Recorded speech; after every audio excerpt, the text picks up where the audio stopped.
Hello friends, कैसे हैं आप सब। मैं आपका अपना मित्र एडवोकेट एसएस मिश्रा लीगल दर्पण चैनल में स्वागत करता हूं। फ्रेंड्स, आज मैं चर्चा करने वाला हूं कब्जा कानून के बारे में, क्योंकि कब्जा कानून जो है वो अब खत्म हो चुका है।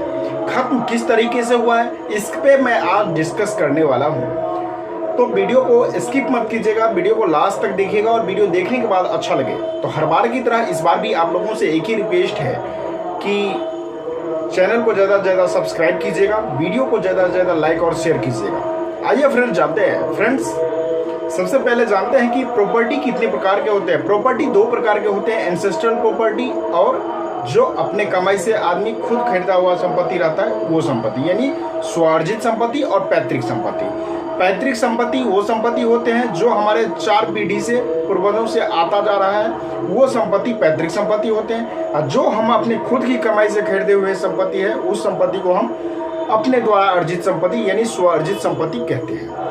अब पैतृक संपत्ति में जब कोई बच्चा घर में जन्म लेता है तो जन्म से ही उसका अधिकार पैतृक संपत्ति में हो जाता है, लेकिन स्वार्जित संपत्ति में जो व्यक्ति अपने कमाई से उस संपत्ति को खरीदा है उसी का अधिकार रहता है। वो जिसको चाहे गिफ्ट कर सकते हैं, दान दे सकते हैं, जिसको चाहे वो बेच सकते हैं, कोई उस पर रोक टोक नहीं है। लेकिन पैतृक संपत्ति जो होता है वो पैतृक संपत्ति को वो खुद नहीं बेच सकते हैं, सभी से उनको एनओसी लेने की आवश्यकता होती है, एनओसी लेने की जरूरत होती है। हाँ, वो बात अलग है कि जब घर में कोई ऐसा काम हो जैसे बेटी का ब्याह करना हो, किसी घर में कोई व्यक्ति ऐसा बीमार हो गया है जिसके इलाज के लिए पैसे नहीं है तो उस संपत्ति को बेचे गए हैं, यानी अपने सेल्फ जो इंटरेस्ट है, स्वार्थ है, उसके लिए वो ना बेचे।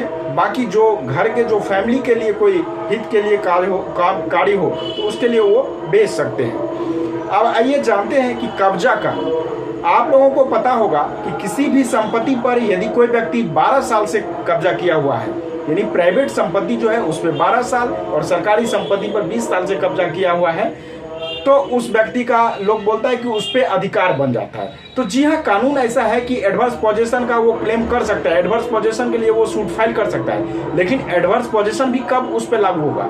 एडवर्स पोजेशन तभी उस पर लागू होगा जबकि वह व्यक्ति ने उस संपत्ति पर जब से कब्जा किया है तब से ओरिजिनल मालिक जो है, असली जो उस जमीन का मालिक है, जिसके पास जमीन का पेपर है, उसने कोई ऑब्जेक्शन नहीं किया हो।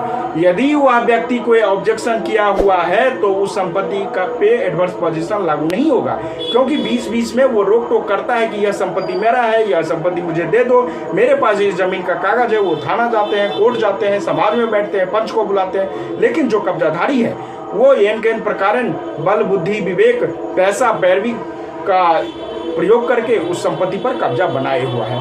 तो इस स्थिति में वो 12 साल क्या 24 साल भी उस संपत्ति पे कब्जा किया हुआ है तो एडवर्स पोजीशन उस पर लागू नहीं होगा। तो मेरा ये राय है कि यदि कोई व्यक्ति है जो कि कब्जा नाजायज रूप से किया हुआ है, यदि नाजायज रूप से आप कब्जा किए हुए हैं तो आप ये मत सोचिए कि इस जमीन पर यदि हम नाजायज रूप से कब्जा किए हुए हैं तो ये रह जाएगा। यदि आप उस पर कब्जा किए हुए हैं तो जो ओरिजिनल मालिक है, असली जो मालिक है, वो मालिक यदि उस प्रॉपर्टी को खाली नहीं करा रहा है, लेकिन उसका आने वाला जनरेशन ये बात जानेगा तो वह उस संपत्ति को आपको खाली करा सकता है। आपसे ज़्यादा वो पहुंच पैगाम वाला बन जाएगा तो आपकी प्रॉपर्टी को वो खाली करवा देगा। इससे बेहतर है कि आप जो है, जो असली मालिक है, उसको पैसे देके या जैसे हो बैनामा उस संपत्ति का करा रहे हैं, उसको सेल डीड बनवा लें, सेल डीड रजिस्ट्री करवा लें तो बेहतर रहेगा, सदा के लिए बेहतर रहेगा, सत्ता के लिए बेहतर रहेगा। कोई आपको उस प्रॉपर्टी से नहीं हटा सकता है। आप यदि इस चक्कर में है कि किसी सरकारी जमीन पे हमने कब्जा कर लिया है तो 20 साल के बाद इस पे एडवर्स पोजीशन ले लेंगे, तो मुश्किल है। एडवर्स पोजीशन का राइट लेना इतना ही आसान नहीं होता है, उसके लिए भी बहुत कुछ प्रूव करने की ज़रूरत होती है। और प्राइवेट ज़मीन पर यदि आप 12 साल कब्जा कर लिए तो एडवर्स पोजीशन बन जाएगा, तो वो भी बहुत मुश्किल काम है। इसीलिए एडवर्स पोजीशन की उम्मीद में ना रहें। आप जब कभी किसी दूसरे के ज़मीन पे नाजायज़ कब्जा किए हुए हैं तो आप कुछ समय बाद ये सोचें कि जो असली मालिक है उससे आप जिस प्रकार से हो अपना उस पर बैनामा करा लें तो बेहतर रहेगा। नहीं तो आने वाला जनरेशन आपसे यदि वो ज़्यादा ताकतवर होगा, ज़्यादा पैसे वाला होगा तो आपसे वो संपत्ति को छीन सकता है। कभी कभी ऐसा देखने को मिलता है कि प्रॉपर्टी जो है वो क्या करता है कि प्रॉपर्टी रहता है, अब असली मालिक जो है वो देखता है कि जो प्रॉपर्टी हमारा है उस प्रॉपर्टी पे जिस व्यक्ति ने कब्जा किया है वह व्यक्ति ताकतवर है, वो उससे हम कब्जा छीनने से वो क्या करता है, चुपके से किसी थर्ड पार्टी को वो संपत्ति बेच देते हैं, क्योंकि ओरिजिनल कागज उसका नाम रहता है। अब थर्ड पार्टी जो है मजबूत व्यक्ति रहता है, वो व्यक्ति आता है उस पर अपना कब्जा जमा लेता है। अब जो पहले से नाजायज कब्जा किया हुआ था उस कब्जादारी जो है वह मुंह देखते ही रह जाता है कि ये क्या हो गया। तो इस सब से बचने के लिए, एडवर्स पोजीशन के बचने के लिए कब्जा कानून जो है इस तरीके से खत्म नहीं माना जाता है। इसीलिए आप जो है जो नाजायज तो एक आप कब्जा जमाए नहीं, अवैध कब्जा आप करें नहीं। यदि आप करते हैं तो असली जो मालिक है उससे पैसे देके या जैसे हो उस संपत्ति को अपने नाम बेनामा करा लें तो बेहतर रहेगा।